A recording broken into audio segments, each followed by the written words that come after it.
Hello, everyone. Rob Guest from football.london here, and welcome to the latest episode of Gold Guest Talk Tottenham, sponsored by NordVPN. Now, there's plenty to discuss in the world of Tottenham Hotspur today, including Saturday's pumping 5-2 win away at Burnley and also the transfer market. Right, Alasdair Gold is joining me as ever. Ali, how are you? Yeah, good. I'm glad I missed the Fulham game because otherwise we'd have had to do a podcast that was going to be very different in tone to the one we're about to do. Because it was a really good trip to Turf Moor for a change. The amount of times we've headed to Turf Moor, the amount of times I've tried to get out of going to Turf Moor, but we're actually going there and seeing a really good victory from Spurs. I think it was one of those that was coming. It was like with all the chances they've been creating in other games, I think this one was coming.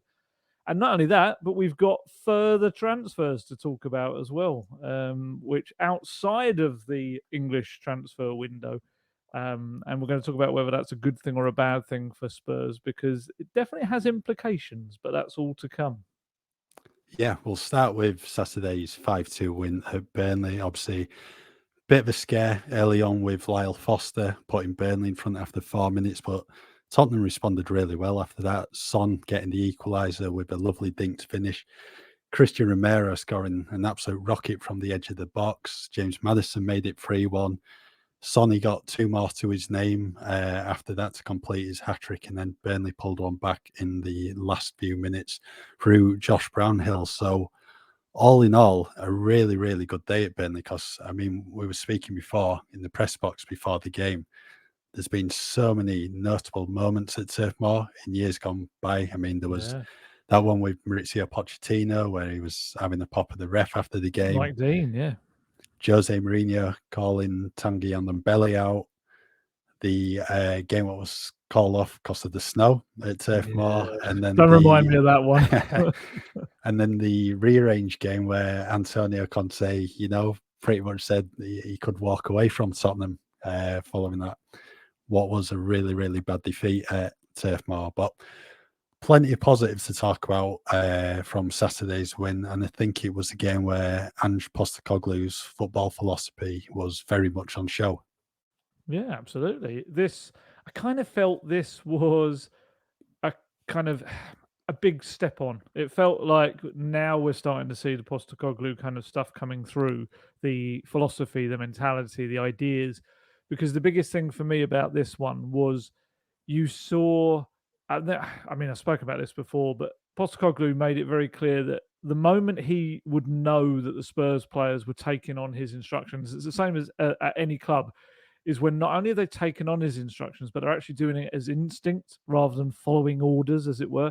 And there were so many moments on Saturday where you could see that. I mean, the move for Sonny's hat-trick goal, that was, honestly, if you get a moment, anyone, just find a clip of the start of that move. Don't start with Porro's amazing ball. Start all the way back when Romero makes this really nice interception, bit of skill on his own touchline, flicks it off, and there's about, I think it's 19 passes where all the Spurs players, it's just short, sharp, quick passes to each other. Maddison comes deep, spreads it out to Porro. Porro plays the kind of ball that, let's be honest, a De Bruyne would be proud of, or even Harry Kane, in previous seasons. It's perfect for Sonny to go on and score. But that goal in itself, that wasn't instructional. That wasn't here's what you got to do, lads. That was the team naturally starting to find this fluid movement. And it's not even a formation. It's just a knowledge of where to be at any set time. And there was other moment when Maddison had a shot that was pushed away. Just a little link up with Sarr, the little flick back into his path. It's stuff like that where you're starting to feel the Postecoglou way just kind of seeping throughout the club now in a good way. Seeping sounds like a bad word. I was going to say oozing, but that sounds even worse. But yeah, just kind of spreading, I guess, is the way. And yeah, lovely football. 5 goals. And had they been more clinical in previous matches, I think we would have seen similar score lines in a couple of those. But this now, it's a massive vindication early on for the players because we can see the players have bought in, absolutely bought into the Postecoglou way. But to now have this run of 3 Premier League wins in a row, unbeaten because of the opening draw as well at Brentford.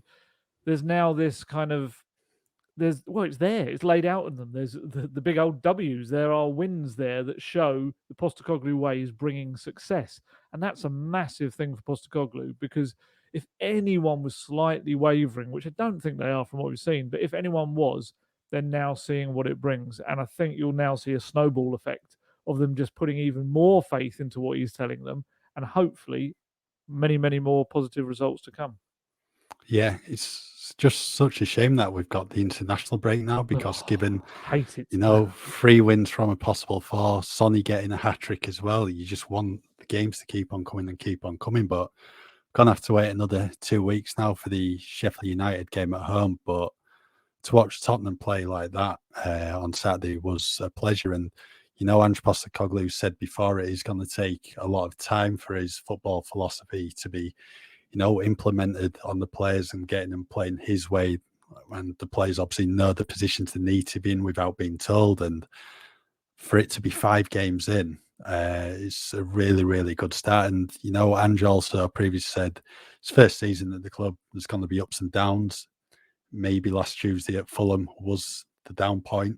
Yeah. Hopefully there won't be a few more after that, but there's been an awful lot of positives from the Tottenham perspective so far. I think in all of the Premier League games have been pressed going forward, but in terms of an attacking sense, Tottenham's front three, I don't think had clicked prior to the Burnley game. Absolutely. And obviously Sonny getting 3, Manor Solomon getting 2 assists. It definitely looks like it's working its way further forward now, because Are you saying that all they had to do was take out Richarlison? Is that what you're trying to say? I'm not saying that at all. I know you're going to say something like that. But well, you're saying it's the first time it's clicked, but it's the first time Richarlison hasn't been in the starting lineup. But I mean, it's always going to take time to click into it, the front three. Yeah, that's fine. Just pointing out the variable. To be honest, even if Richarlison started, I think they'd have won that game comfortably anyway, because I think Burnley was probably the poorest team Spurs have played in the Premier League this season. And I think Burnley played into Tottenham's hands a lot of the time. Especially with style, didn't they? They tried to play the same pressing style, but didn't quite have the quality to do it. Yeah, I mean, it worked for him massively last season. Won the title in the Championship, but there's a big difference between the Championship and Premier League, and we saw that on Saturday a few times where they tried to play the ball out from the back and they'd lost it. I think the third goal was exactly like that. Destiny Udogie winning it on the left flank and playing it inside, and I think we noticed it as well. Burnley fans were getting quite irritated by the playing the ball out from the back, especially in the second half. But full credit to Tottenham. Really, really deserved the 3 points. And as I said, it's just such a shame we've got to wait another 2 weeks for a game. I know. Do you think they, the whole kind of added extra time at the end of the matches at the moment? Do you think that new kind of, is it FIFA implementation has just come in because of Postecoglou football? Just so we can see a little bit more of it. I think that's what it is. Yeah. Well, hopefully we can have a load of stoppage time if they keep playing that way. Because, like I said, it's just such a pleasure to watch at the moment. And the best thing is, this is just the start of it. It is going to get better and better as the season goes on.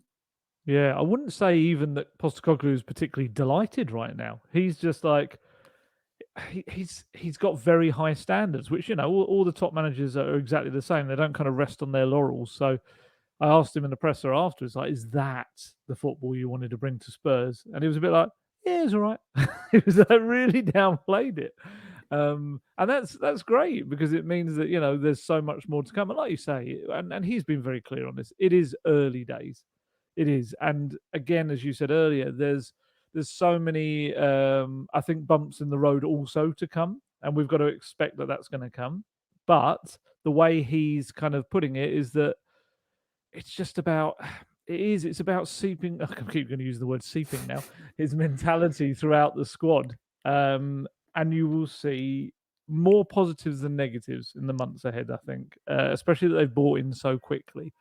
And I just love some of the football they were playing yesterday. James Maddison, for me, is phenomenal. He knits so much of it together. I don't think I've ever seen I mean, I'm sure there are, but I don't think I've ever seen personally a player so suited to a new manager as James Maddison is. Honestly, there's no shock that as soon as Postecoglou came through the door, Maddison was pretty much his top target because he knows everything he wants to do with Tottenham Hotspur, Maddison provides.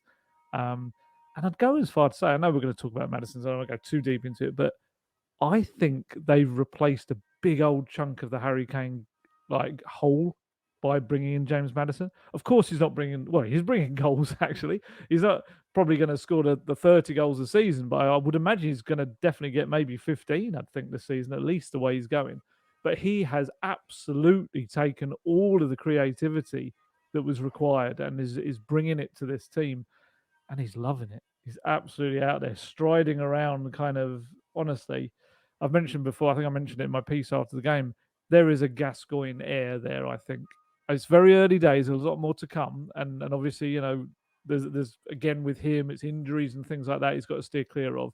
But I do see shades of Gascoigne and Ericsson, the two of them combined into a player. Very exciting, and I'm very excited about what comes next for Spurs at the moment. Yeah, I think James Maddison, watching him in the Bournemouth game, he was outstanding at the Vitality Stadium just over a week ago. He was just pulling the strings for Tottenham, deservedly got a goal to his name, and he was just as good at Turf Moor, maybe if not better. I saw yesterday a lot of people were saying, obviously after Arsenal's win over Manchester United, Declan Rice signing of the season, 100 million. Yeah. What? James Maddison, what, 40 million plus? Yeah. Honestly, I like Declan Rice is a brilliant player, but I'm sorry, but if you're talking signing of the summer, well, it has to be Maddison. And I know obviously we cover Spurs, so people are going to say, "Oh, you're biased because you see more of Spurs than anyone else." But for that price, come on, some of the price tags. I'm trying to think right now if there's anyone else that's gone somewhere. There's probably someone obvious we're missing. But for me, the instant impact Maddison's had, and for a price tag that would be double had he had more than 1 year kind of on his contract. Even now, I think he's £100 million player now. Now he's got a long contract. Now he's doing what he's doing. I think he's straight up there. So yeah, I must admit I saw exactly the same and kind of had a bit of a smile about it because I just thought, yeah, terrific player, Declan Rice, but you have paid the full whack of money for him. You have not kind of got him for any kind of discount rate. Yeah, very much so. Right, we'll talk about Tottenham's first goal of the afternoon. Son scoring it. I mean, you touched upon some really good football from Tottenham across the day at Turf Moor, and this was very much a case of that, but it was rather different. It wasn't in terms of building the play out from the back. This was a really good long ball over the top from Pedro Porro. Son touched it down, played it into Manor Solomon. He played it back across to Son, and then Son, lovely dink finish over James Trafford. What I noticed a few minutes earlier, prior to that, Manor Solomon was on the left, got himself into a really good position in the box, but instead of squaring the ball to Son, went for goal. Son was the better option there, and he wasn't impressed at all. He was, gesturing with his hands. He wanted that ball laying off, and thankfully, Manor Solomon at the second time of asking put the ball on a plate for Son. It was just an expert finish after that. Yeah, well, I actually turned to you in the press box, didn't I, and had a little whinge because my only fear with Manor Solomon, as I think I've said on this podcast before, that his stats and his numbers when it comes to his assists, especially his goals to a degree, but mostly his assists, aren't great. And there was a little part of me that was fearful that we're going to see another kind of Lucas Moura type, in that there's a lot of flattering to kind of deceive, a lot of threat, a lot of kind of perceived danger, but actually in the final third, maybe there isn't. And after that moment, I turned to you and I was a bit like, oh no, oh no, are we seeing Lucas Mark II? But to be fair to him, he, from that point on, like you say, kind of almost learned from that and realized, yeah, okay, I probably can't be too greedy when I've got someone like Son running through the middle. I should probably give him the ball. And lo and behold, 2 assists, and Son's finish was sublime for that. I think it was one of those where just kind of I was trying to write that it was a goal, or putting a tweet or something, or putting something in our live match blog, and I was just like, just the noise, like, oh, that was just like, of all the finishes, that was bear in mind it's his first goal of the season as well. It's not like this is a player absolutely flowing in confidence because everything's coming off for him on a football pitch. That was a player seeking his first goal of the season, and he pulled that kind of little chip out of the bag. Goalkeeper just was like, could only watch it. The covering defender almost stuck his arm out and tried to stop it with his hand. He was that kind of frustrated. And I just thought, I mean, we'll talk about Son in a bit, but I just thought that was a really big kind of feather in his cap, that despite not having the confidence of being on a goal scoring run, he could pull off a finish like that. And also a little bit of a nod towards the adaptability of Postecoglou football, that, yeah, we know it's mainly about short, sharp, quick passes around the pitch, but if the situation requires it, he will go route one if there is a runner. And in this case, it wasn't like a hoof up to a target man kind of thing. This was very much Porro looked up, saw Son breaking through the middle, and just put it over into his path. And that's fine. You know, that's not like there's any kind of old school route one football. And I'm wondering how long Spurs can continue to go under the radar. Because, you know, I know it's a fledgling table. They're second, aren't they? I don't think, nothing changed yesterday to put them out second, I don't think. They are second, and people are going to start to notice. And the fixtures, certainly, you know, at the moment, after the tough little start, are going to continue in this. I wouldn't say easy, because no Premier League game is easy, and Spurs can make any supposed easy game look like a complete nightmare of a game. But, you know, with Sheffield United up next as well, there's a real chance to kind of get some momentum early in the season and rack up a run of wins before, you know, you've got like the North London derbies coming up and things like that. But yeah, I quite like the fact, and you know, Postecoglou loves it, that they're going under the radar a bit at the moment, and it's long may it continue, really.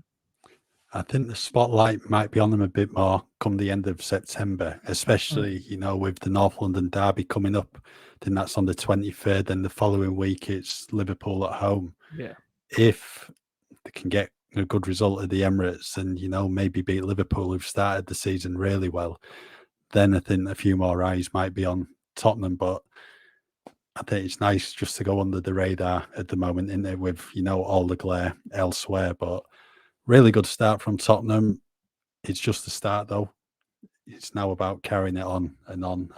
But no, a lot of positives to talk about in terms of Tottenham at the moment. Right, Tottenham's second goal of the afternoon. This was some strike from Christian Romero. I mean, prior to this season, he only had one goal to his name in the Tottenham shirt, and that was, could we say, a pretty dubious goal at that. It was that one at Brighton. I can't remember who had the shot from outside the box. Yes. But it basically hit Romero on the heel and trickled in. But he's already added 2 goals to his tally this season. Joint second top goal scorer.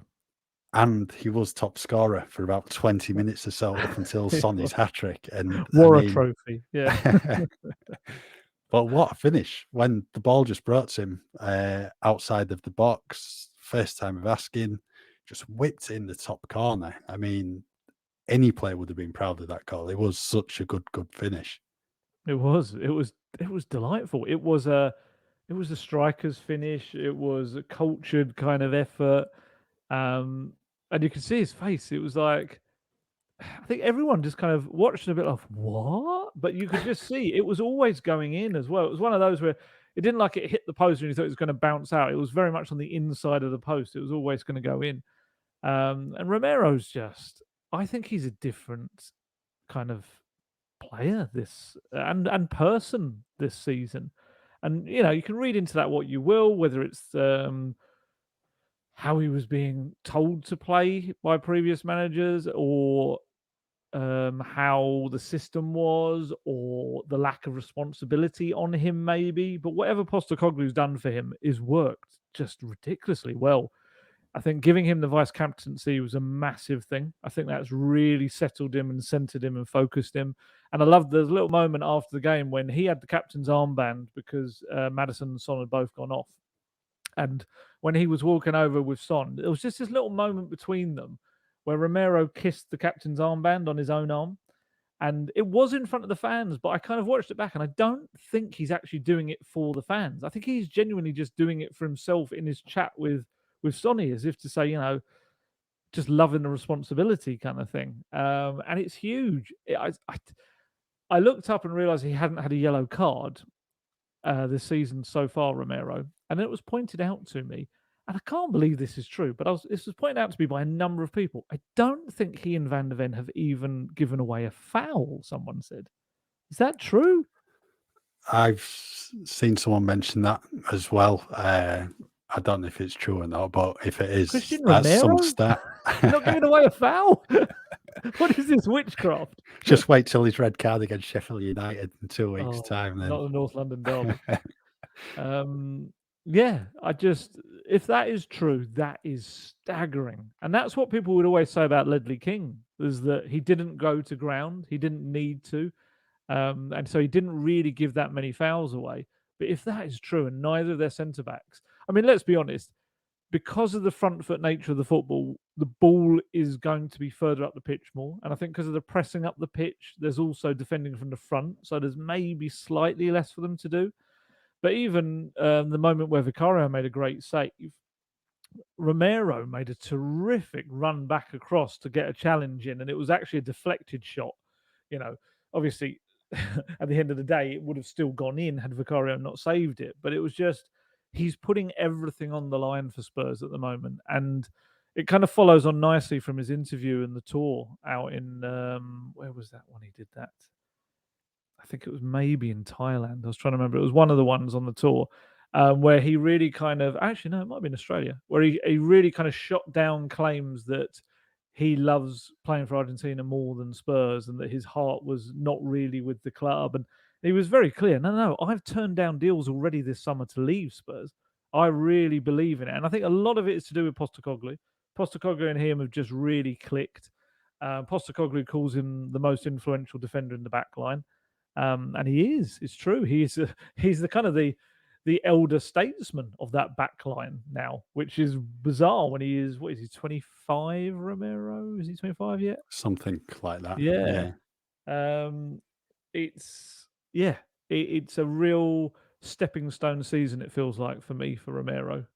He can go back to, we've said it a million times, he was a Serie A Defender of the Year, and that's not something that's handed out liberally in Serie A, which is like a league, obviously, where defending is often on top.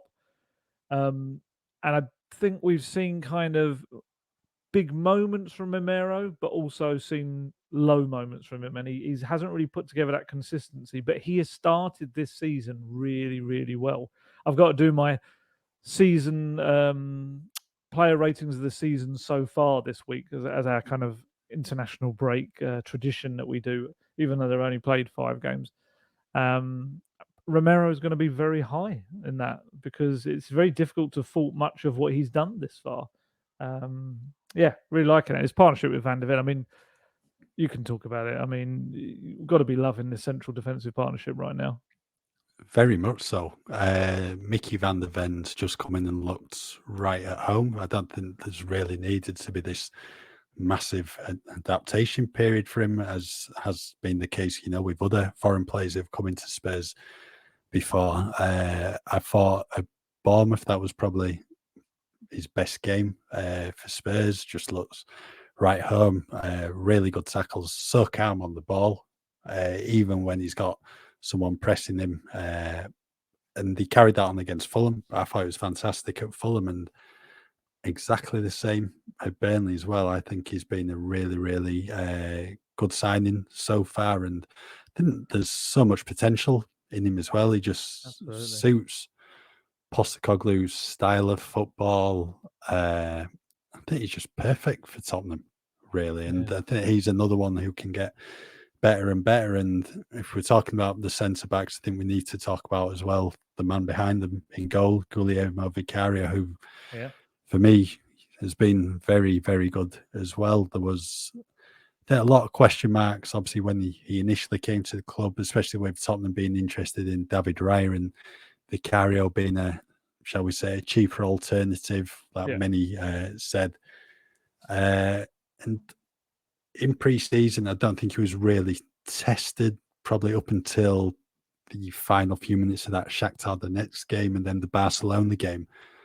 But when he's been called upon, he's produced some fantastic saves.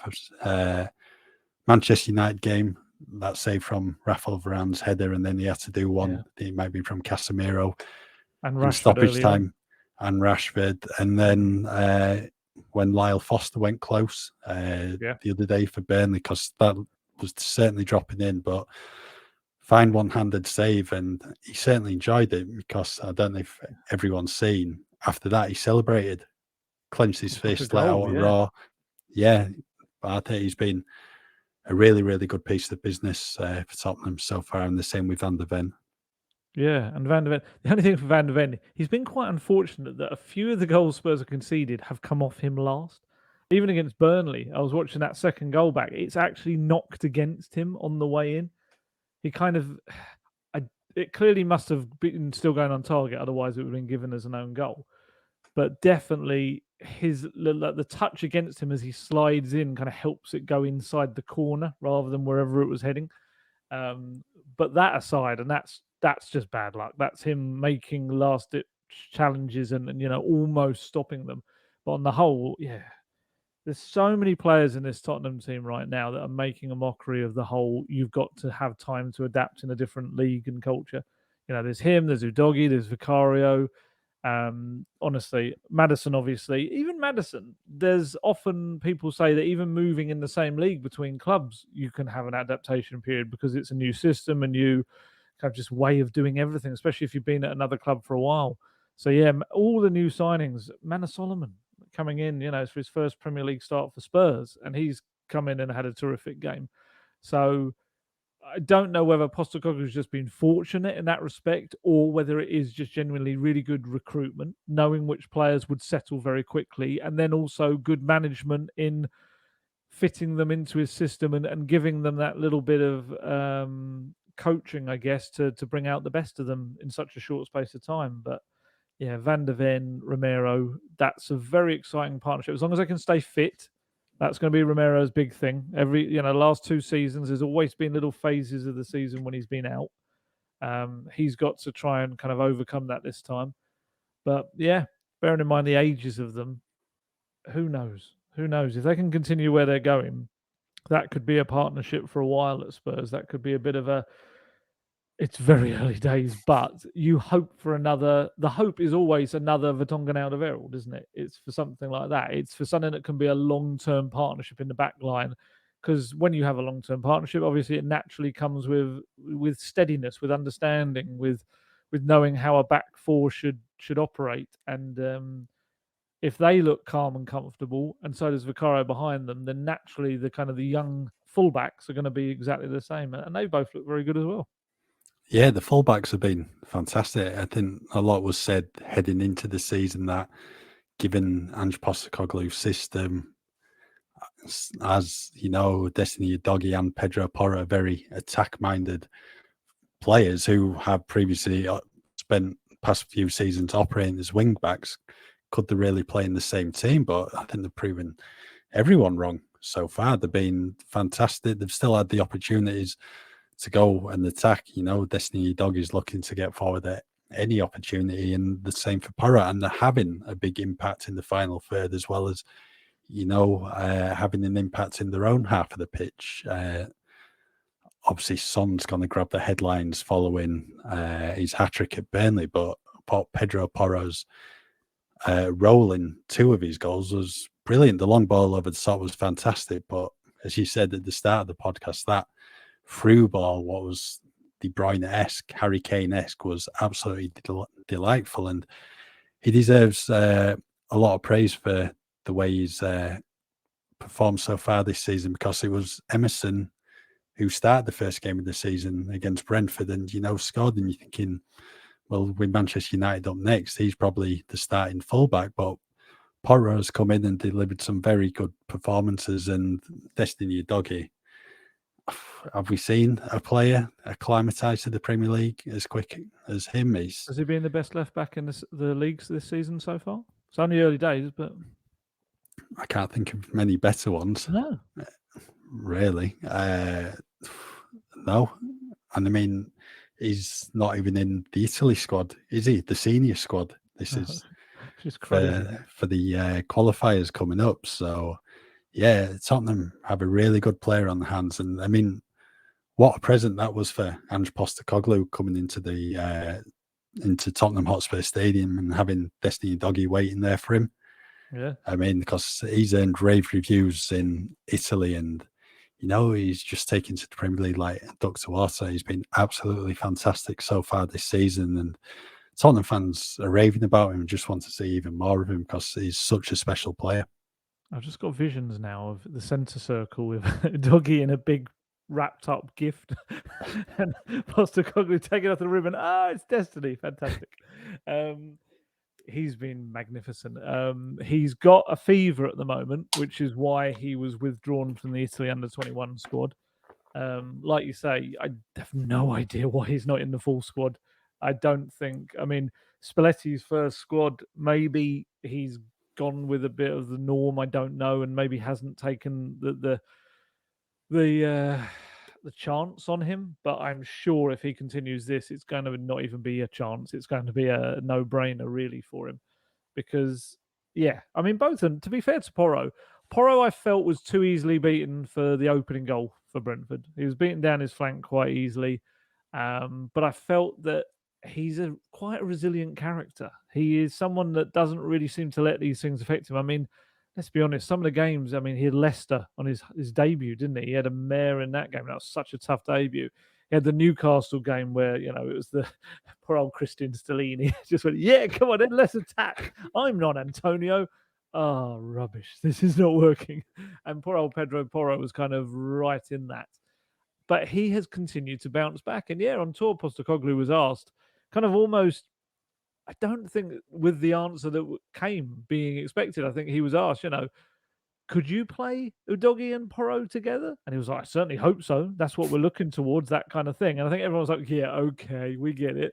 But then when the season's, a couple of games in, bang, there you go, Porro and Udogie. And it's worked really well since as well. He is going to get beaten sometimes, Porro. As a defender, it's something he's got to learn and how to deal with wingers because he's got the pace to be able to deal with these tricky wingers. And the fact that he can be quite a tricky winger himself going forward, that should hopefully help him kind of understand what a winger might do when he's up against them. So fingers crossed that kind of helps him, Porro. But he is absolutely got a ridiculous wand of a right foot for passes. I really think that's, especially when the fullbacks come inside as inverted fullbacks, we're going to see a lot of him and Udogie playing through the centre at times. And if he can produce balls over the top into the runs of Sonny and Richarlison and Solomon and Kulusevski and a certain Brennan Johnson with his pace as well coming in, that's going to be a massive kind of weapon in Postecoglou's armoury. So yeah, he's been fantastic. Udogie is just remarkable. Honestly, I could wax lyrical about Destiny Udogie and James Maddison probably every podcast. I hope I have to, because that would be awesome. Because yeah, Udogie, strength, skill, pace, knowing despite the fact he's only 20, when he needs to get forward and when he needs to be back and defend. He's a very, very smart player. He understands the tactical system. He understands where he needs to be at any given time. And look, I would say, as much as I don't want Destiny Udogie to have a fever, I don't think it's the worst thing in the world that he's going to have this international break now to kind of rest up and really be ready for the games that come afterwards, because he's had a lightning start to life at Tottenham Hotspur and he's absolutely smashed it. And we kind of need that to continue, really. We need to just have him going in the same way, the same momentum, because right now, Ben Davies isn't even getting a look in, doesn't need to get a look in really whatsoever, because Udogie brings a bit of everything. And maybe we thought that he would be mostly being this attacking kind of left back, which he is, but he's actually bringing the defensive side of the game as well. It's very difficult to people to get past him on that right hand, their right hand side, his left hand side.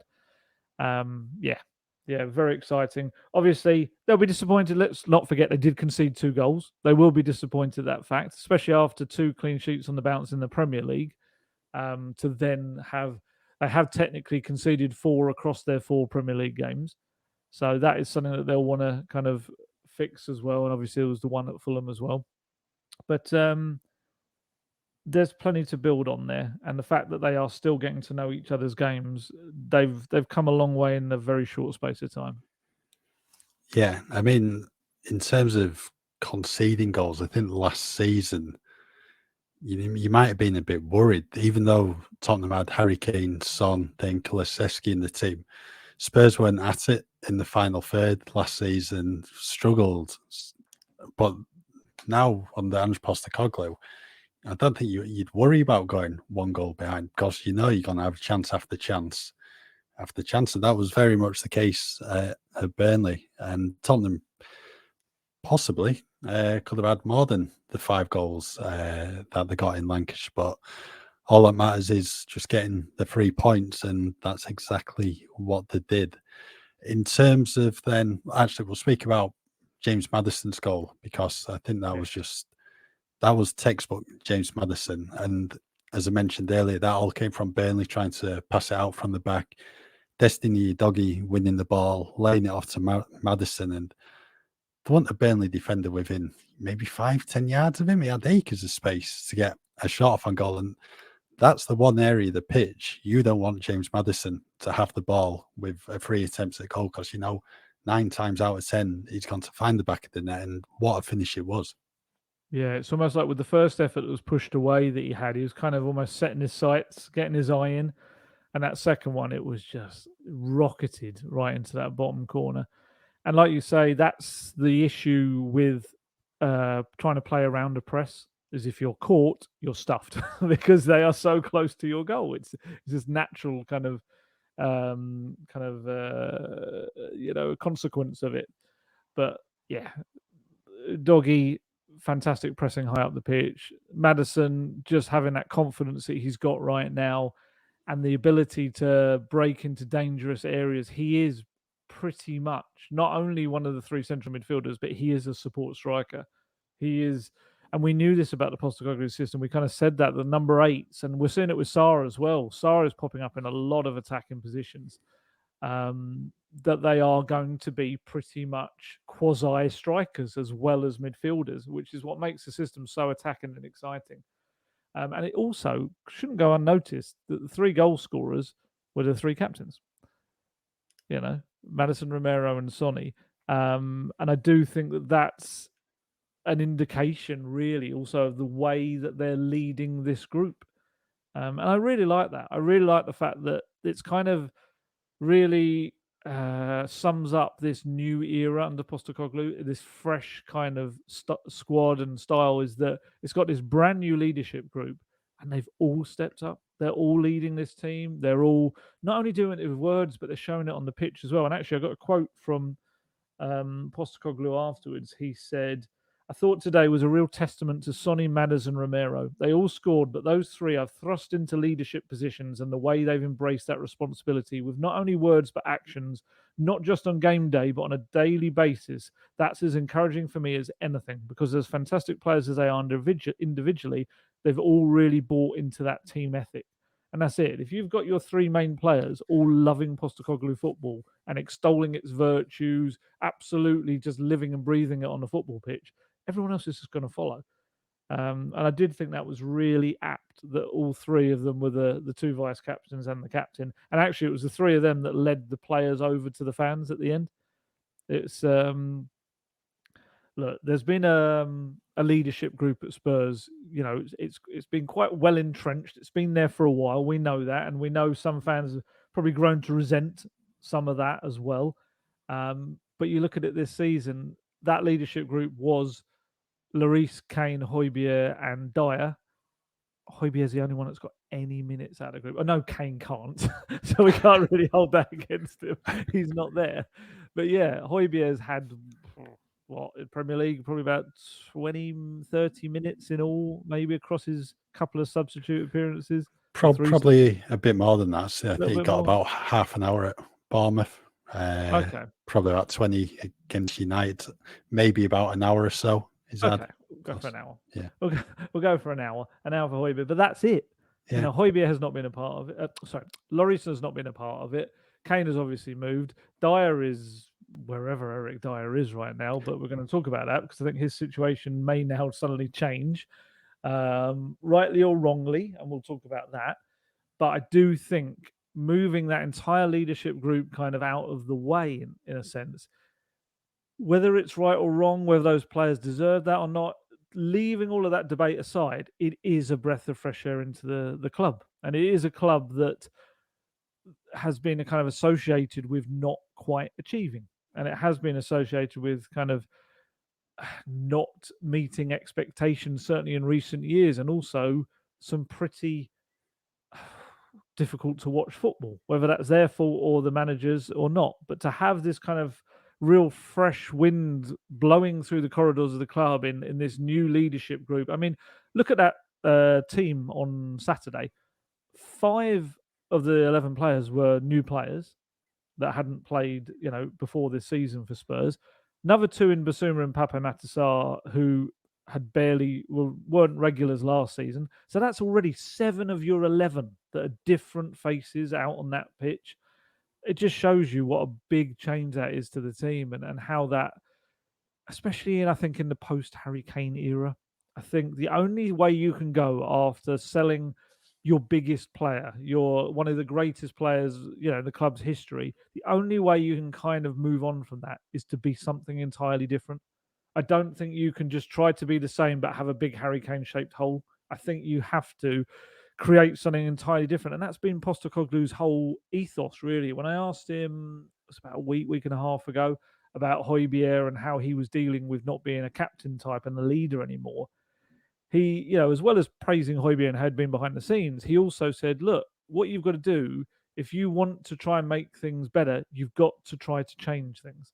He said it may not necessarily be better, but you've got to change it to be able to see whether it can.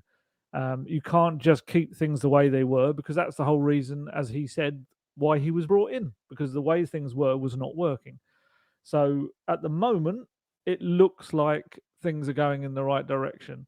And I'm going to ask you it. I'm going to ask you it because it's something I think we do have to debate, because I think it is going to be something that's going to be out there. We're only a few games in. At this point, are Tottenham a better team without Harry Kane in it? I'm going to give you my thoughts as well.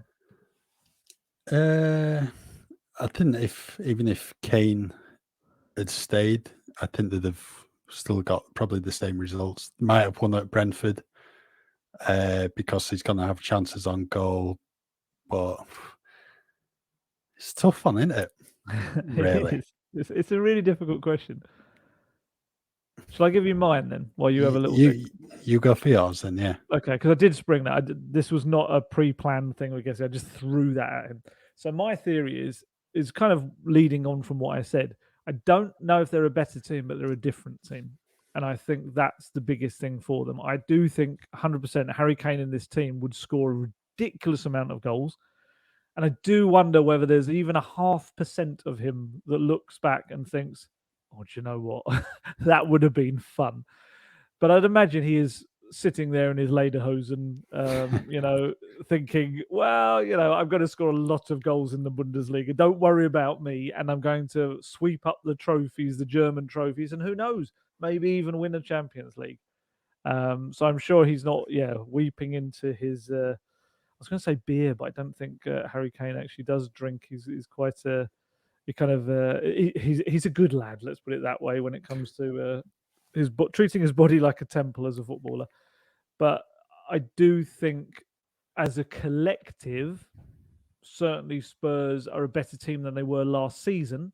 I just don't necessarily think we can say that's because Harry Kane isn't there. I think it's more because of Postecoglou. And I will say this constantly, whatever happened in the transfer window, the biggest signing Spurs have made in recent months is Ange Postecoglou. Yeah, totally agree. I think in terms of Spurs better without Kane, I think really 5 games in, you say at the end of the season. You still got to answer it. I'm not letting you off. I'll just say the same answer what you said then. They look a different team, but they look a very, very good team at the moment. And I still agree with the fact that if Kane was in the team, I still think that they've got the same results. Like I said, they might have won at Brentford. They'd probably scored a few.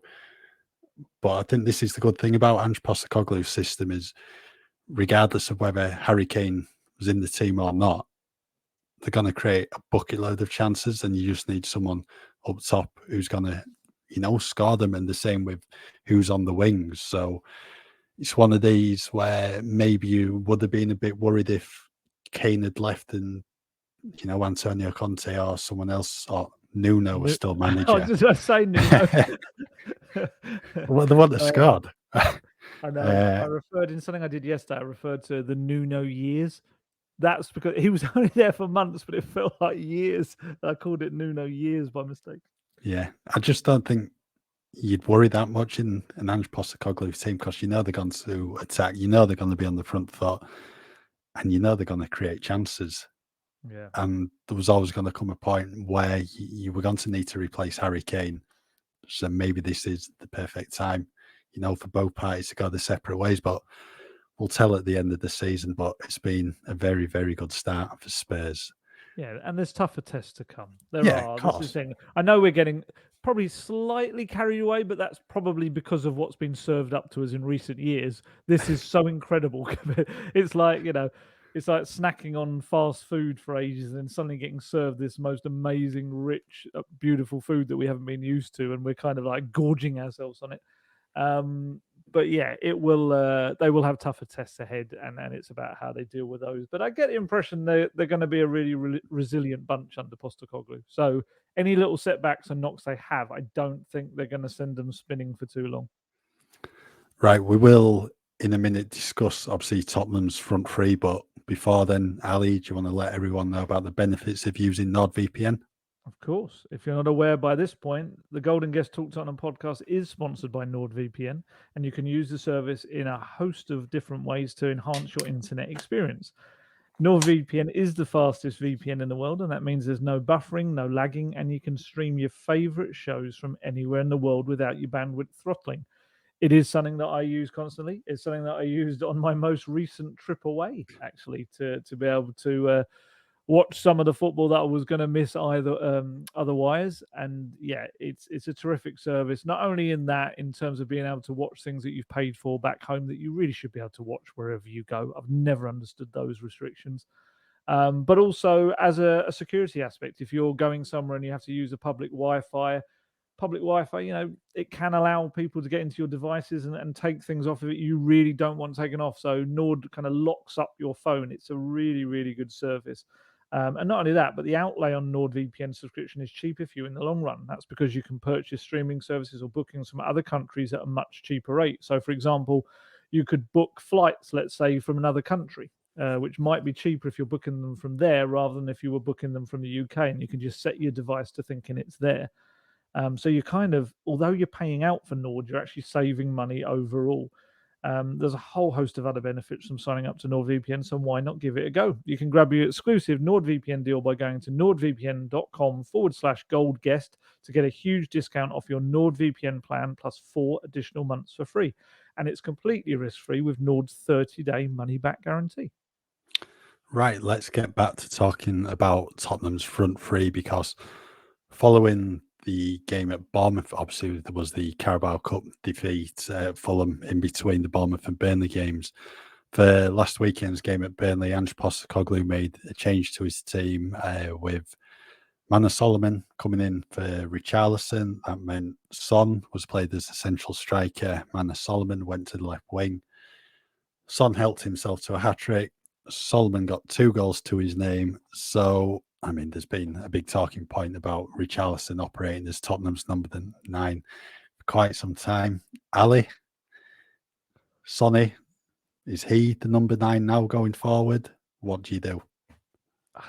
Look, all I would say, and I don't often say I told you so, and this isn't you, this is in general, but I did tweet out the night before after the transfer window closed, because let's be honest, a lot of people expected Spurs to go out and sign another number 9 because Harry Kane had left. Postecoglou, to be fair to him, was very consistent in his message that he wasn't particularly looking for another number 9. That's difficult to say. And I think people maybe either didn't believe that or just couldn't understand it. And I admit there's a part of me that maybe could understand having another number 9 in the squad. Although Valise maybe second half of the season could potentially develop into that kind of player.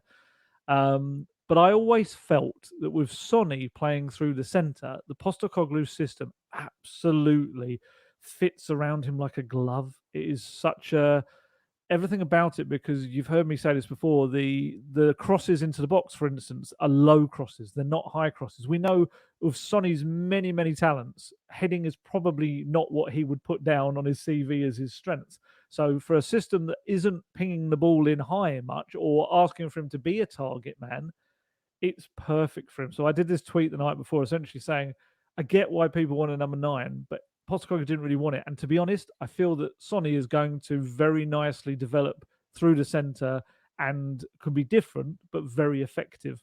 And bang, next day, hat trick. So I can feel like I actually said something right.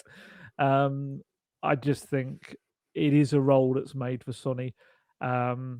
He's a terrific winger. Don't get me wrong, coming in from the left-hand side, there's few better cutting in and unleashing a shot. But I actually think through the centre, they can slightly tweak the game. With Richarlison, they'll play it to his feet a bit more and they'll tell him to hold it up. With Sonny, as we saw, he can get on his bike quickly, and suddenly Porro can... We've talked about Porro's ability to play those passes, but you've also got Maddison. They can thread balls through, they can knock balls over the top. Suddenly it becomes a very different Spurs system. And especially when it's not going to work every time. I think with a team like Burnley, when you beat the press, suddenly there's that space behind them and he can go.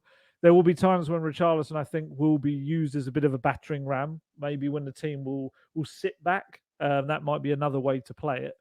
But yeah, Sonny was phenomenal. He got a 10 in my player ratings because the only blemish on his entire performance was the fact that he probably could have had another one. And even Postecoglou interrupted his post-match interview to joke and said he could have had 4. And it was when Kulusevski played the ball through and he had that heavy touch and it knocked it through to the keeper. Otherwise, he would have run on and probably scored. But I don't want to take anything away from Sonny because he is loving life at Spurs right now. He is the captain. He's loving the responsibility. He always has, stepping up for Harry Kane. Now he's doing it on a permanent basis. Honestly, the amount of people I speak to that have been surprised at just how good a leader he is, which is silly when you think about it. Obviously, he's South Korea captain. He is very much has had this responsibility on his shoulders for his country, but on a daily basis, he wasn't part of that leadership group before. I think people maybe didn't see that within him at a club level. He was a guy that just loved life, enjoyed himself. Everyone thought was very popular, but he's really stepped up and Maddison and Romero have formed this really good little trident, essentially, of making sure that everyone in the squad is together, everyone knows what they're doing, and everyone's in a good place. And so I think this was a real just reward for Sonny to get this hat-trick. And all 3 goals were lovely finishes. Spoken about the chip, but the second one is a really confident, powerful finish. Third one is a really calm finish. I think a lot of people would expect him to play it across the keeper, but he plays it to his near post, which just kind of surprised everyone. And yeah, I think someone said it was his 5th hat trick for Spurs. I think he is going to be getting up that goal ladder for Spurs. We've always spoken about Kane being up there, but if Sonny were to play more centrally, more frequently in this Postecoglou system, he's going to jump up that chart quite quickly. He's definitely on his way up there. Obviously, we know he's the first Asian to score 100 Premier League goals, which is in itself is a wonderful kind of achievement. And I think I wouldn't be shocked if he gets to 200. I really wouldn't. I think he could easily do that over the coming years if he's within a system like this that allows him to score so many. I'm trying to think how many he's on, whether I've just made a really wild statement there, whether it's too many for him to I feel like I don't want. No, I'm not going to guess, but I think if Sonny sees out his career at Tottenham, which I'm sure most, or if not all, Spurs fans would love to see, I think he might get pretty close to 200. Why not? Why not? You've got to set targets for yourself. But no, I thought it was superb. And I actually asked Postecoglou after the game. I said about this whole not wanting a number 9, and I said to him, was what Sonny's just done out there for you, was that exactly why you didn't want a new number 9? And he said, it's not exactly why, but it is one of the reasons. I've got a picture in my head of what I want the team to look like. And I keep saying that we're still at the beginning, we're still building, and there's still a lot to be done. It's about putting all the pieces together and at the same time not neglecting what's in front of you. There are some really good footballers at this club, and I think they have the ability to play in the way this team needs to set up. Sonny, whether he's playing central or wide, he's got all the characteristics. Mate, he can play in any system. But the way we play, he's ideal. And I think that does kind of just show that I think this has maybe been something he's been waiting to do, Postecoglou. I think he knows that Richarlison will be a very good option, I think, in holding the ball up as a physical player. But could we say that Richarlison has ever been a prolific goal scorer? I don't think we can, let's be honest, looking at his past. Although some people might say he was playing at Everton, so maybe he wasn't ever going to score regularly. Only joking. But his numbers bear that out. That he hasn't. I think 13 is the most he's got in a season. He's got that a couple of times.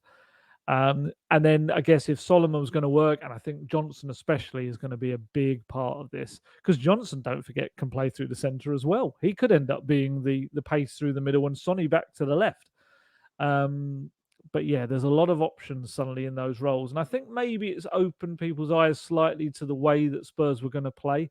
And that yes, Harry Kane would have scored a lot of goals, but his ability to hold up the ball wasn't always going to be desperately needed in the Postecoglou system. It's a slightly different kind of striker that he needs. That's not to say that Kane couldn't adapt. Kane is ridiculously good. I'm so wary when we talk about Kane of making any sort of illusion that he would not have been amazing in this team, or that they're doing great because he's left. And I was out on a dog walk with the neighbour yesterday, and he said to me, "Do you think they'll get to the end of the season and it'll prove that actually Harry Kane was just the bad luck, and Harry Kane was the one that was stopping Spurs winning all the trophies?" And he's not a Spurs fan, the neighbour. He's a West Ham fan, funny enough.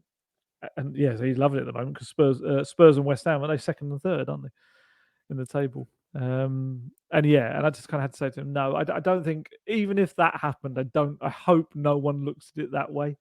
Like I said, I'm sure Kane, there's no way Bayern surely go this season without winning a trophy. Surely. Maybe if that happens, someone might say something, but no, it's not the case. But back to Sonny. Sonny is loving life under Postecoglou. He is. I got a little quote he said to Optus Sports, the Australian broadcaster, were there at the game on Saturday. And they asked him about working with Postecoglou, and he said, "I'm so grateful that I'm working with him. I've learned so many things as a player, but also as a human being. It's been a fantastic journey until now, but I think in the future we'll have more fun working together.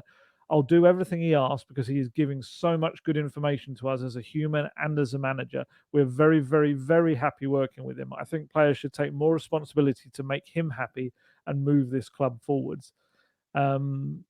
And yeah, I think I'll put this question to you. We were kind of always understood that players under Postecoglou didn't really get particularly close to him. They would say that they felt close to him, yet without really ever speaking to him that much. But ultimately, there was always this sense that they didn't know him particularly well, and sometimes they were a little bit fearful of him. Do you think this current Spurs bunch, you've got Basuma calling him like an uncle. You've got Sonny and him hugging loads. I saw Basuma giving him a massive hug at the end of the game. Maddison and him, he keeps all these like Madders, and they're like, do you think he's slightly changed the way he does things? He's tweaked it slightly, maybe because he's at a different level now with different kind of quality players. Has he had to change it a bit and be a little bit closer to them?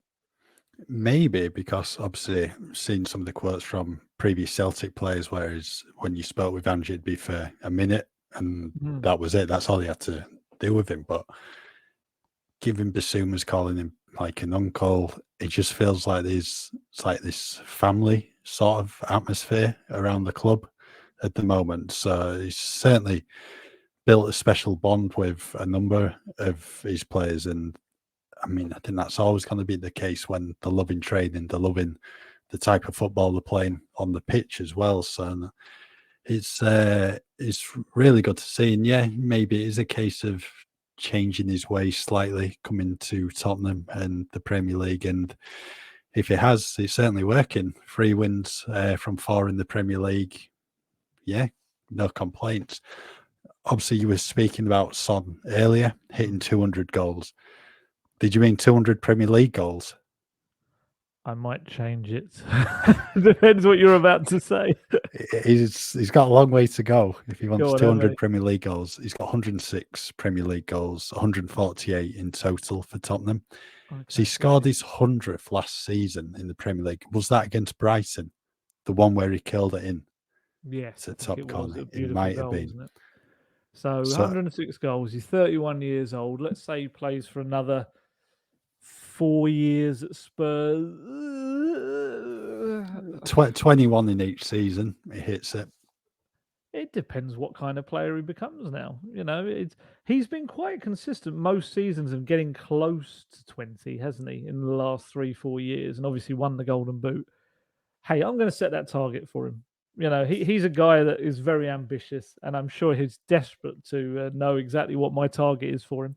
I had this funny moment, didn't I, yesterday when I went out. I guess he was working away in the media room before the game, and I popped out to just essentially watch the players come in through the. They come in. It's funny at Turf Moor. They get off the coach and they come into what's almost like a mini courtyard thing. It's like the area between the media room, the tunnel, because it's not even like a proper tunnel, is it? It's like this covered thing that just comes out of a door.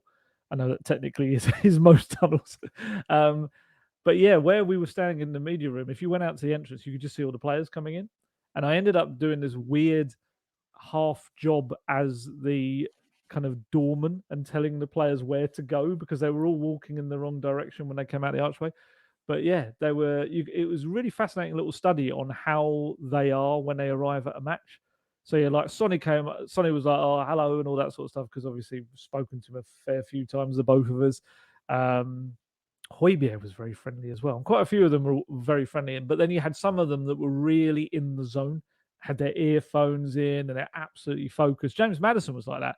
And James Maddison was spoken to out on tour, and he is the loveliest, friendliest kind of guy when you want to interview him, but he was in the zone.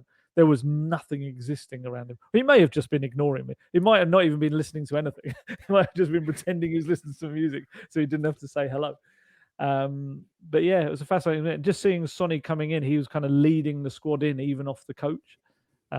It's great for Sonny. I love the fact that he is front and centre now because Spurs have been very fortunate that in Kane and Son they had two such worldwide star players, you know. But now Sonny gets to be the real main man. And I'd love to know. We'll have to get Sungmo Lee is a journalist we know very well who covers all things kind of South Korea and Sonny. And I'd be fascinated to know how the South Korean public kind of now view Spurs and stuff. Because I know, and we know, because we see it in the social media reply sometimes, that there's been frustration with Spurs at times and certainly how Conte was using Sonny. And whether Spurs were holding Sonny back from maybe going on to play for Europe's elite clubs and winning lots of trophies. I'd be fascinated to know kind of how they take it now that he is the club captain. Sungmo definitely told me that there's a real pride in it. But I wonder now whether they'll see Spurs as Sonny's Spurs rather than the club he's playing for. Be interesting to see. Yeah. For me, in terms of obviously the number 9 role, I think when you've scored a hat-trick, you're starting the next game through the middle. So I think for Richarlison, he's going to be biding his time on the bench for the time being unless... How's he going to take that? He looked... Have you seen the footage of the players going after the fans? No. He looked... Look, we know Richarlison. We know he's a guy that wears his emotions very clearly on his face. He did not look happy. He looked... I'd probably go as far to say, I'm not going to say he was sulking, but he looked like he'd just been told off rather than he was celebrating a win with the rest of the team. And he's like that when he comes off, isn't he? Whenever he's substituted, he looks the same. Yeah, I suppose from his perspective, it's just going to be frustration having started the previous 4 games up front. And he scored, didn't he? So he probably thought he was going to get another start. Yeah, but I mean, in that Fulham game, he was feeding off scraps in the first half, and the same goes for even Perisic on the left wing and Manor Solomon, who's on the right. First half, Tottenham just did not get going at Fulham at all. Fulham were dominant, and it's only really the final few minutes before the halftime whistle, where Spurs managed to get a bit of ball in the final third. And for Richarlison, in previous games, I don't think he's had a number of opportunities on goal. And then to see, Son come in, he drops to the bench, and then your teammate gets a hat-trick, I think the cost is going to be a bit of frustration. But I think Kane thing didn't is, have many opportunities last season and still scored 30 goals. maybe. I'm being harsh. I'm not comparing Richarlison and Kane because they are different players. But I'm Yeah. just trying to wind you up because I know you love him so much. No, but I think with Richarlison, I think the good thing is as well, he's versatile. I think his best football at Everton came from the left. So Could I think he this play is for the left with Sonny in the middle? 100%. Well, he played a lot of his football from the left last season, didn't he, for Spurs? Yeah. So that's an option, and I think that's the good thing in terms of Postecoglou's attack. There's versatility there. He's going to be chopping and changing at certain times, and players are going to have to make the mark on the pitch. So I think Sonny, for me, starts number 9 against Sheffield United. Then you probably say Solomon. Can you really drop him after 2 assists? I don't think you can. No. And then you're looking at the right, and I don't know. I think Dejan Kulusevski might be under threat slightly in terms of his position with Brennan Johnson coming in. That he needs to do a bit more in the final third, because I know he scored at Bournemouth, but prior to that, he was on the periphery of things at the Vitality Stadium. Really was on the edge of the game, but once he scored, and I think you could see the relief on his face when he scored. I think he's been waiting for that for quite some time, and then his game started to pick up after that. But in terms of Spurs' front three in the first 4 games, didn't really click, but it certainly did at Burnley. So you'd be thinking Postecoglou's gone to keep things the same, and that means for Richarlison, Brennan Johnson, if he's on the bench, that when you come in the team, you need to make an impact. I've got a question for you. Richarlison, is he at Spurs next season? It's a bit early to judge after I know, but I want to come back games. to this. I want to come back to this in a year's time. It's too early to give an answer. But, I mean, you can't be judging players after 5 games, can you? No, but we like to. Well, go on then. I think you answer the question. I think he will. I'm not saying he's going. I just wanted to see what you said. No, I think he's a player that fits Postecoglou's system. He just needs goals. That's all he needs. He'll go on a run at some point this season. He'll score like 3 or 4 in a row, and I think that will kickstart him. Yeah, I think like Bournemouth the previous week, he had that opportunity when he went through. I think a player maybe full of confidence would have taken that the first time of asking, or when he took the touch, maybe the bounce of the ball would have, gone his way, but things aren't just going his way at the moment. So he just needs a goal. But then again, if Sonny's leading the line, he's going to have, limited opportunities, really. I think that's more where my question was kind of heading, is would Richarlison accept that?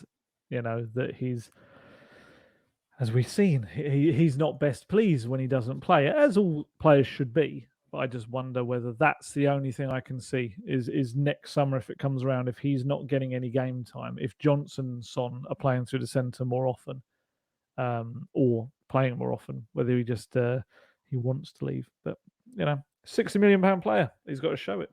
Yeah, very much so. Right, we'll move on. One player who was absent from the squad on Saturday, Burnley, was Eric Dier. With Giovanni Lo Celso missing through injury, we're thinking, well, this is possibly a chance for Eric Dier to come into the squad, or maybe Tanguy Ndombele. But Ange Postecoglou selected Ashley Phillips, who joined this summer from Blackburn Rovers, and I think that was very much a huge show of faith in the new signing, and also highlighted Eric Dier's place in the pecking order. But it does look now like things could be changing with Davinson Sanchez potentially heading out of the door. Yeah, on my little trip out to the door of the media room to watch the players come in, I saw Ashley Phillips coming in, Ashley Phillips is huge. He He's a is. giant. He is. I don't feel like I'm 6 foot. I'm not a short man myself. But when I kind of stood and watched him come through only about 3 foot away from me, he is a unit. He is a big defender.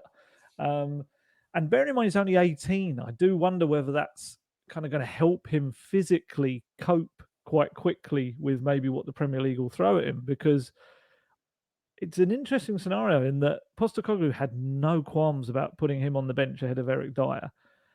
And the one player who was on the bench with him, Davinson Sanchez, looks like now, as if they can come to an agreement, which it looks like it could potentially happen with Galatasaray, Davinson Sanchez could be heading out the door. And I mean, I guess we might as well talk about this now. It's technically should be kind of wrapped up in transfer stuff, but I guess as it's outside the transfer window, we can kind of have its own section, because I don't get it. I don't understand it when it comes to Davinson. Let's be honest, there's a two-part to this. The other player is Tanguy Ndombele. Tanguy Ndombele looks like he is heading to Galatasaray, loan with an option to buy. I've seen some figures talked about of maybe like 15 million. If that's the case, this is a player that cost about 60 million. It just shows just what a ridiculous decline there has been. And I mean, just very quickly, firstly on Tanguy, I'm sorry, but as with no disrespect meant to Turkish football or the Turkish league, but I'm sorry, it's not one of the major football leagues in Europe.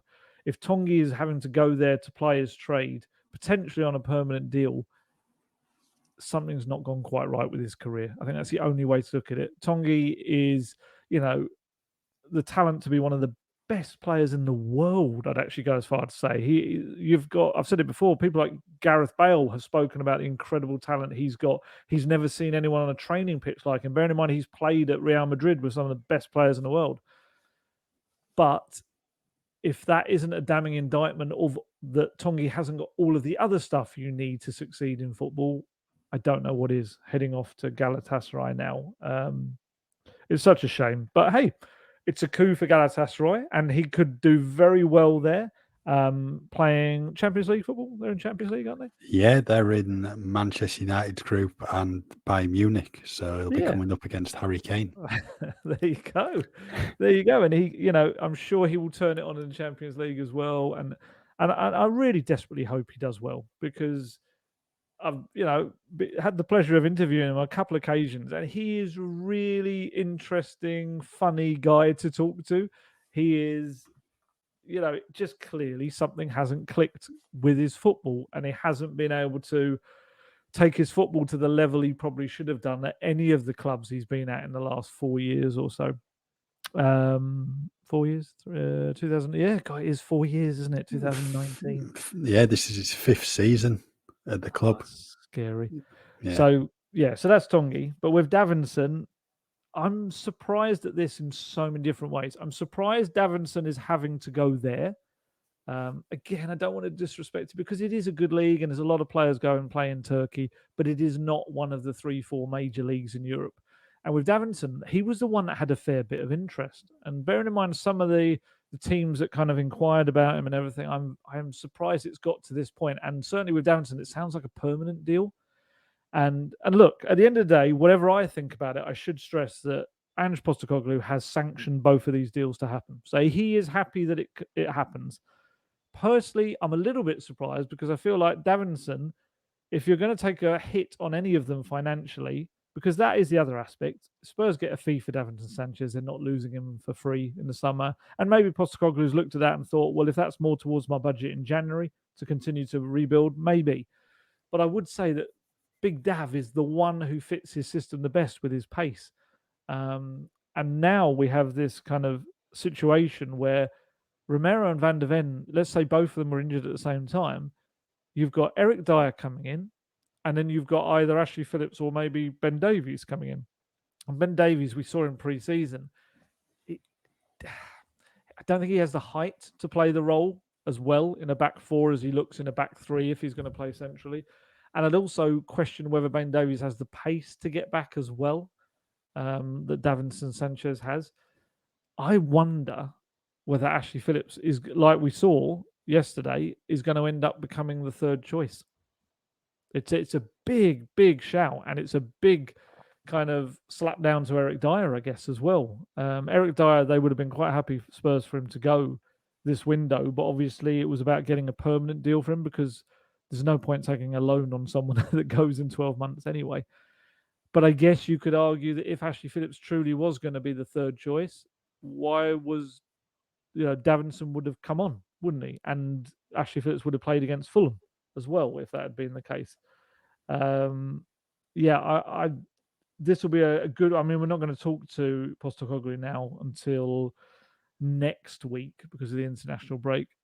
I'm very interested to see what he says about this situation, and it may be that he just says Davinson wanted to play regularly, but I would say that one of those two players is going to get injured at some point. It's just the way football works, and Davinson would have come in and been a regular starter. It's an interesting one. But I don't get it. Do you get it?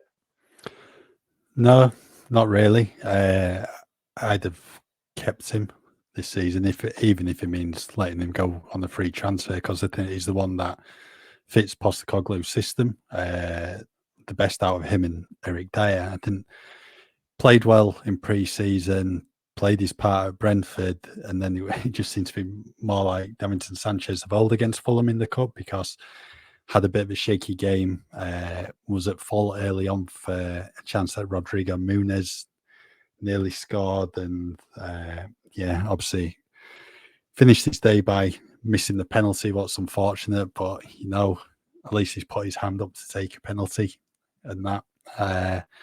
But no, I'm surprised by it. I think he could probably play at a better club than Galatasaray, but it's Champions League football on offer there for him. I think he's going to leave Spurs short at the back, especially if he's an injury. But, if it's a partnership of Ben Davies and Ashley Phillips and they do concede a few goals, at least you've got a Tottenham team attacking who can maybe go on and score 5 or 6 in the game. True. But no, the Champions League, it's a good shout, to be fair. The Champions League, that's a good point. Not saying you don't normally make good points, but it is a good point from you in the terms of, that's a lure for players on its own. Where regardless of whether the Turkish league is maybe perceived as a lesser league, to play Champions League football, at least in this season, is a big thing, I guess. Yeah, very much so. I think probably issue for players going to Turkey is how often do you then see them, getting back up the football ladder once to go to Turkey. But obviously they've got the reasons, Ange Postecoglou as well, for sanctioning the deals. It's just a bit surprising, really, especially then when you've had Eric Dier, who's not got looking at all this season, and now he looks like he will be coming slightly back into favour in terms of the squad. Whether he fits it is another thing. Yeah, and interestingly, Hugo Lloris could be registered. Yeah, but Ange said previously that he doesn't think he would be registered. He wouldn't, but now there's 2 spots. There's one. There'll be one foreign player spot available if Sanchez and Tom. Yeah, I mean there will, but does Lloris really want to play second fiddle, or would he even be second choice? It depends where he's even got what's happening to him. Lloris has said no to everyone that's come to him because they've all pretty much said he'd be a number 2 there. So well, surely the better option is just mutual termination of the contract, like it was with Serge Aurier. Maybe both player and the club need to go the separate ways, because he's not going to get a game at the Spurs. No, but then I guess if I'm Hugo Lloris, you could do a Danny Rose, essentially. You could just, and it's a complete waste of your time, but you could spend the entire season picking up, and he is one of the highest earners at the club. There's no reason, I guess, unless, he has to play football. There was some talk someone was saying to me about that he maybe wants to play as an overage player in the Olympics for France, so that he could potentially win a medal in the Olympics. I'd heard that. I don't know whether there's anything in that. I should stress before that ends up going out like one of the aggregators or anything like that. I'm just, it's purely kind of something someone mentioned to me. It might not even be true, but if he has any ambitions, I guess, to do that, you have to play football. So I don't see how he could just sit there. But that's the thing about mutual termination of contracts as well, is that's only done to save money for someone. And which is why Danny Rose, he sat it out and took the entire sum that he was, had signed on to get. So yeah, I'm intrigued to see what happens with them. I really am. But I mean, with Lloris at this point in his career, not many years left. Can you really afford to sit out a year? Because come 4 months, I guess, isn't it? Probably maybe till January. Thinking about it. Yeah, but I mean, if you're not playing, are you really in club's mind? Yeah, if you're not there true. making a case But on then the could pitch, an injury happen somewhere in the next 4 months where suddenly they need a first choice goalkeeper? maybe we'll have to see how it, pans out. But it's about 3 months now since he said, I want a new challenge. I want to leave Spurs. And you're thinking straight away he'll get a club, and to be in this position 3 months on, bizarre, really. But it's It really what is. it is. Very strange. Right. And he came out with quotes, to be fair. I'm not going to read them all out, but he did explain why he's not going to Nice.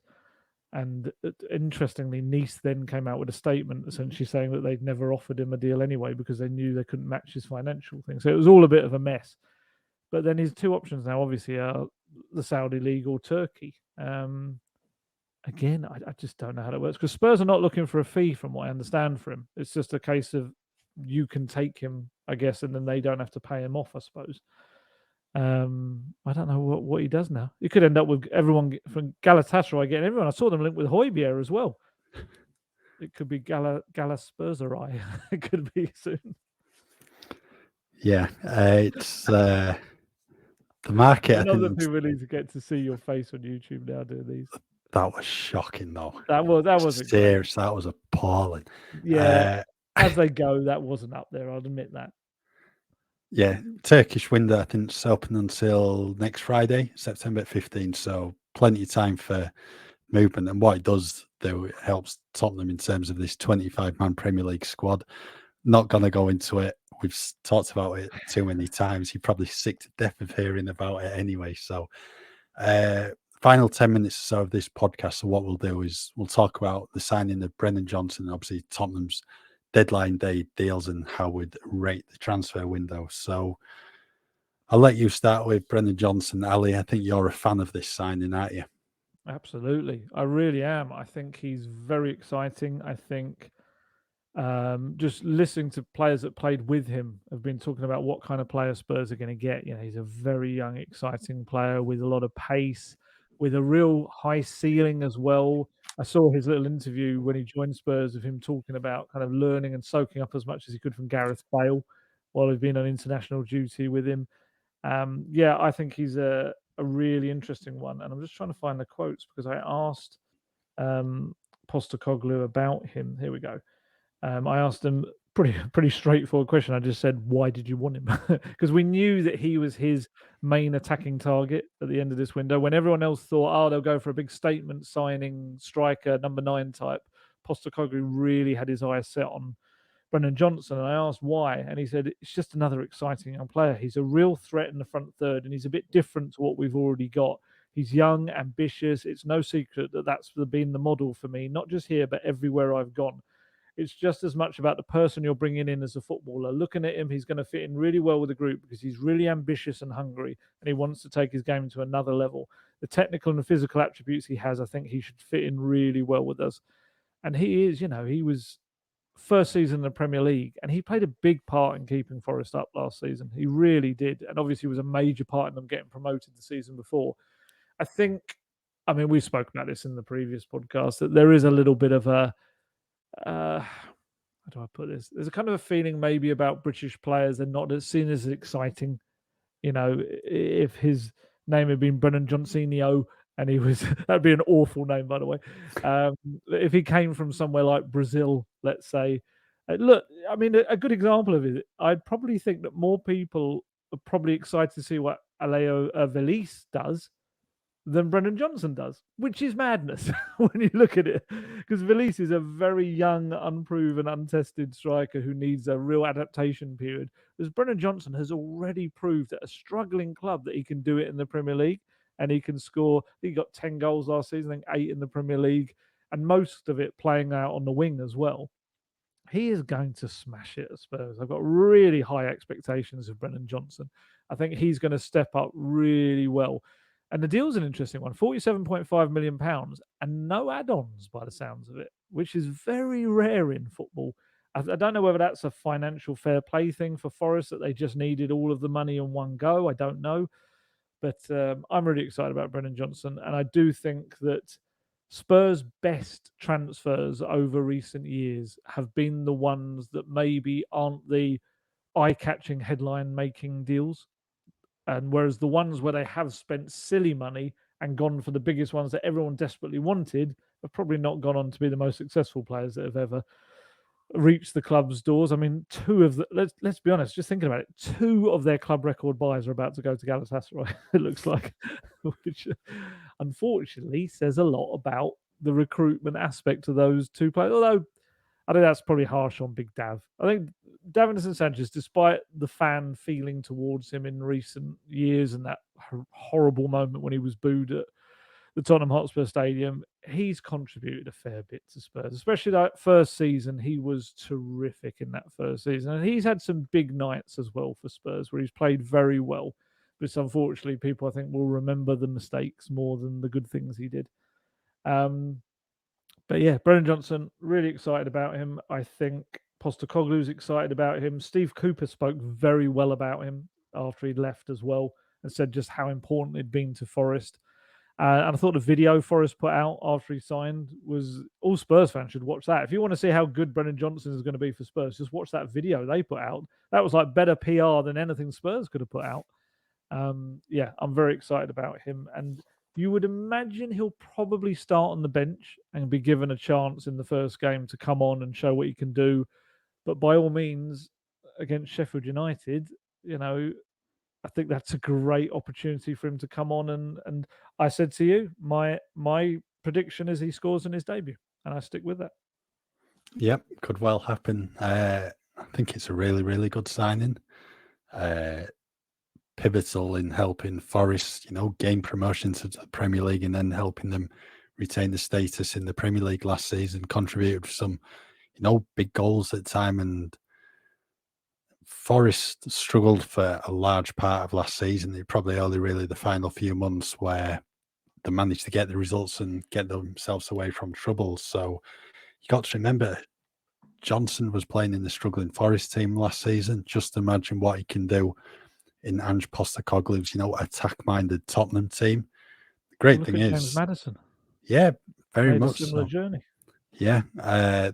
Thing is with Johnson, what's also going to help is the versatility. He can play through the middle, on the right, behind the striker. He's just got all these attributes that make him the perfect, Tottenham player for Ange Postecoglou. And I think it's a really good piece of business. I can maybe understand people, raising their eyebrows at the price. It's 47.5 million is a lot of money, especially for a player maybe who was playing in the team down the bottom of the Premier League table last year. But I think it's a very good piece of business, and I think he can have an instant impact in this Tottenham team. And I'm sure he'll get the minutes on his Premier League debut against Sheffield United. And like I said earlier, I think Dane Kulusevski needs to start upping it in terms of the goals and assists in the final third, because if not, Brennan Johnson will be in there starting ahead of him.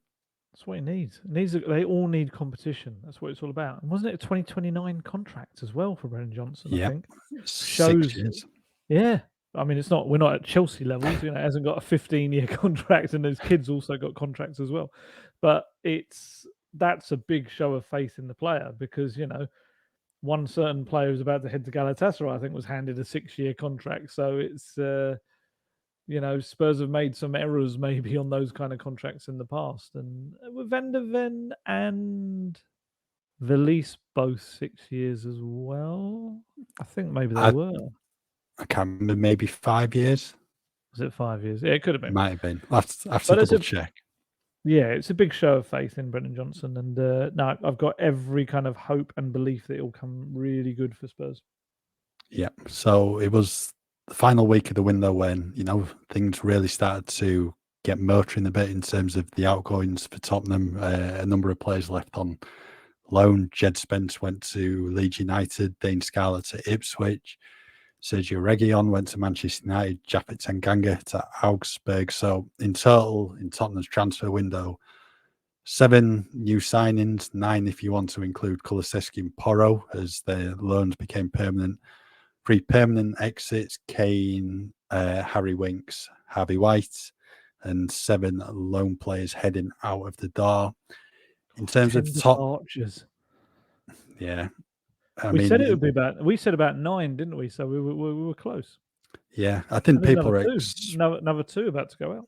Yeah, I think people were expecting a really busy day at Spurs on deadline days. I mean, there was talk of Sanchez, Dier, Ndombele, Højbjerg, to name a few. Maybe a new central midfielder coming in and centre back. Didn't quite happen. So, given the transfer window's now closed for business, Ali, how would you rate the window for Spurs? Are we doing marks out of 10? If you want.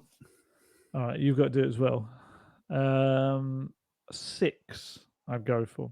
I would say, did they do everything they could to massively back Postecoglou and transform his squad? No.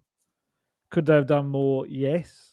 Particularly a centre back for me. I do feel that having asked, or not asked, but said quite publicly, he told me out in Barcelona as well, Postecoglou, that I asked, would you like another centre back? Yes. He kind of was quite clear on it. And this was after Van der Ven and Phillips came in.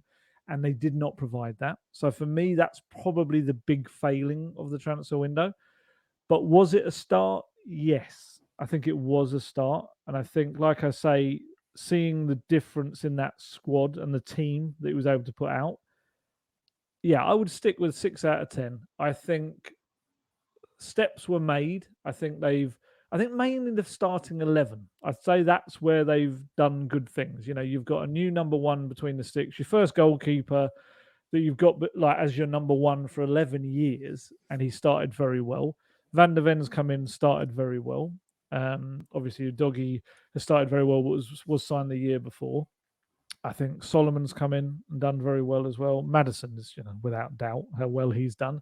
So I think you could quite easily say, recruitment-wise, the 5 that have come in straight into the first team have done really well, and they've proved to be good buys. And I do think there's probably an element of maybe they came in too early, in a sense. Sorry, no, 4, isn't it? Yeah, 4. I'm saying 5. It's 5 with Johnson. Senior players, that is. Had they come in later in the window, you'd have had people moaning that they didn't come in earlier, but then you probably also had people going, what a great end to the window. It's funny the way kind of we see these things. I think Johnson is going to be a very good transfer. Then you've got the 2 youngsters for the future, Phillips and Valise. With Valise, I keep getting people saying he hasn't got his work permit yet. He has. He got his work permit the day after he joined. Can we please stop this narrative that Valise is not involved because he hasn't got a work permit? No. Postecoglou said very clearly, maybe because it was out in Barcelona and people didn't read the quotes as much pre-season, he said he will not get any game time in the first half of the season. He is going to be adjusted and adapting behind the scenes. Adjusted sounds weird, so it's some kind of procedure. He is going to be kind of, developed and brought along behind the scenes, and then second half of the season, maybe FA Cup, I don't know, or maybe even they'll loan him second half of the season. But very much, it's coming from a very different league, a very different style of play, a league where he'd only just really made his impact as well. He's 19 years old. We've kind of got this thing now, haven't we, where everyone's a wonder kid. We're talking about Ashley Phillips being 18. He may well be able to get some minutes and games in the months ahead. Maybe that's more because of his physical stature, which is not your average 18-year-old. But Valise, it's going to take a little bit of time. But I think they're good signings. I just feel... And obviously, they were hampered by the fact that they couldn't get people out the door. And there is a frustration. You kind of feel now that if Davinson Sanchez is decided he'll go to Galatasaray, if that's the case, and Galatasaray sign him, could they not have done that a week earlier? Did it really have to happen now? Or was Big Dav just kind of feeling that, well, I'm happy to stay, but now he's realised that, maybe I do need to play. But still, if that happened a week earlier, that would have made it so much easier for them to go out and get someone. But maybe they had to bite the bullet and just get someone anyway. Because I feel that's just the area. If you could say they had another really good centre back to come in when there's an injury. I think depth wise, it would have been good. But maybe they're looking at it and thinking, well, we've got a game a week pretty much until January. We can adjust in January and buy someone with the Davinson money. Yeah, we'll see. What rating would you give it? I'll probably give it 7, just because I Oh, think the okay. new signings have started really, really well and Yep. just look like they've been there for years, really. I think Vicario, Van der Ven, instant impact. Maddison's been outstanding so far. I don't think you're ever going to get the perfect transfer window. I think even Postecoglou said that, didn't he, after Burnley game? You don't always get the ideal picture that you Yeah, I want. asked him Obviously, about a lot of things happen behind the scenes, and yeah, you don't always get the ideal picture. I think another centre back would have been nice. I think there could be, well, they're going to be short if Romero or Van der Ven's injured or suspended. But I mean, look at previous transfer windows in years gone by. I mean, go back 3 years, that everyone was probably giving it 10 out of 10 when Gareth Bale came back on loan, Sergio Reguilon came in, Carlos Vinicius. Who else came in? Joe Rodon, Pierre-Emile that summer, Joe Hart, I think. And then look how that season finished. Spurs were Europa Conference League final day. True. You know, you don't necessarily have to have a 10 out of 10 window for the whole season to be a success. I think. Can I give you one more question very quickly? Go on then. Is it in a transfer window when you've sold one of the greatest players your club's ever had, a massive, massive transfer out of the club? Did they do enough to redress that balance? As in, did they make enough of a statement in response? Well, I think the thing is, all these signings happened before Kane, went out of the door. So with Kane, obviously, said that was the plan, didn't he? Yeah. It was with that in mind. Yeah, I think when Kane went, then you're probably expecting another blockbuster signing to come in, but you're never going to replace Harry Kane, are you? Let's be honest. I think Johnson's a good signing for Postecoglou's system, and he can have a big impact. Yeah, I'd still give it 7 out of 10. I think new signings who've come in have done well. I still think they're short on the centre back, but are you ever going to have, like I said, the perfect transfer window when everything gets fixed and the total rebuild is completed in one window? It's never the case. Yeah, I mean, I guess this probably sounds blunter than I want it to sound, but is it more important to get the players that Postecoglou wants rather than what the fans want? I think that's probably, unfortunately, as excited as the fans want to be about a big name signing, maybe it's more crucial just to get what Postecoglou wants. And that's probably why I'm more not annoyed, but frustrated about the fact that they just couldn't bring in one more centre back, because I think that would have jumped up to about an 8 out of 10 for me if they'd got that. I do think if you're losing Harry Kane in transfer window, you immediately cannot get a 10 out of 10 for your transfer window, whatever. I'll very quickly read out the quotes, because I did ask Postecoglou if he wanted any more from the transfer window that he didn't get. He didn't say yes or no. He said, when you go through these things, you always understand that there are so many moving parts that I think you rarely come out of it with an ideal picture, but that doesn't mean it isn't a picture that can still work. We've still done a fair bit in a short space of time. When you look at the team we've got now, we've virtually changed half the starting lineup, the way we play, the way we train, totally new coaching staff and training. It was never going to be one window, this rebuild. Where we sit at the moment, I'm really happy with the players we've brought in. So, yeah, exactly that, really. He says it wasn't ideal. It wasn't the perfect window, but also that it's a start. I think they could have done with a director of football. He kind of admitted that pre-match on Friday that there was definitely, it's an unusual way of working at the club right now to have a new manager with no director of football already in place. He said normally you get one or the other. So he's had to really drive the recruitment himself. And, whisper it quietly, but maybe that's why the recruiting's been better. Maybe because someone else has been in charge. Although some people might suggest that Paratici, a lot of these young talents that he's brought in are looking rather good now. A lot of these people that he's kind of gone for, You know, the SARS and the doggies and Vicarios definitely was a Paratici one as well. And Brennan Johnson is someone that Paratici really loved as well. And actually, he also really likes Trevor Chalobah, who Spurs had a little go for on the final day to try and get. And they also tried to go for Lloyd Kelly at Bournemouth as well. But neither Chelsea or Bournemouth wanted to let them go. So, yeah, I guess if we see it as part one of a series of transfer windows, then yeah, could have been more, could have done better, the school report will say, but then isn't that the case in every transfer window I think we've ever spoken about Spurs? Every manager will also, Mourinho said that once, no manager is ever truly happy with the transfer window. They always want more.